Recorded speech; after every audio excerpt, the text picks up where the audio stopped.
Thymol சொல்லக்கூடியது, கார்போக்ரான் சொல்லக்கூடியது, terpenoids. So இதெல்லாமே இதில் இருக்குது.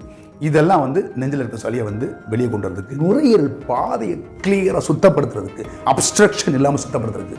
ஸோ தட் இந்த asthma patient, wheezing patient, cough அதிகமாக இருக்கிறவங்க, நைட்டு படுத்த உடனே காஃப் வரும், அவங்களுக்குலாம் அந்த வந்து ஓமம் வந்து ரொம்ப யூஸ்ஃபுல்லாக இருக்கும். இந்த ட்ரை ஓமம் வந்து இன்றைக்கி பலசர் கடையில் கிடைக்கும். இந்த மாதிரி இருக்கும். ட்ரை ஓமம் வந்து பார்த்தீங்கன்னா இப்படி தான் இருக்கும்.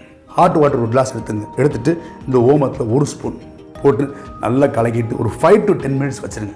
வச்சதுக்கப்புறம் அதை ஃபில்டர் பண்ணிவிட்டு அந்த தண்ணியை காலையில் ஒரு வேளை, நைட்டு ஒரு வேளை தாராளமாக குடிக்கலாம். அல்லது பிஞ்சா ஓமம் வாயில் போட்டு மென்னுக்கிட்டே இருந்தீங்கன்னா அதோட அந்த எசென்சியல் ஆயில் இருக்குல்ல, தைமால், கார்போக்ரான்லாம் அப்படியே இங்கேருந்தே அப்படியே தெரியும் உங்களுக்கு. அந்த மூக்கு, அந்த அப்பர் ரெஸ்பிரேட்டரியை வந்து கிளியர் பண்ணுறதுல இருக்கக்கூடிய வாலட்டைல் ஆயில்ஸ் வந்து தைமால், கார்போக்ரான் கிளியர் பண்ணுறது நமக்கு அப்பேரண்ட்டாக அப்படியே நமக்கு பெனிஃபிட் தெரியும். நமக்கு வந்து இருமல் குறையும், வந்து காஃப் இல்லாமல் ஈஸியாக வந்து பிரீத்திங்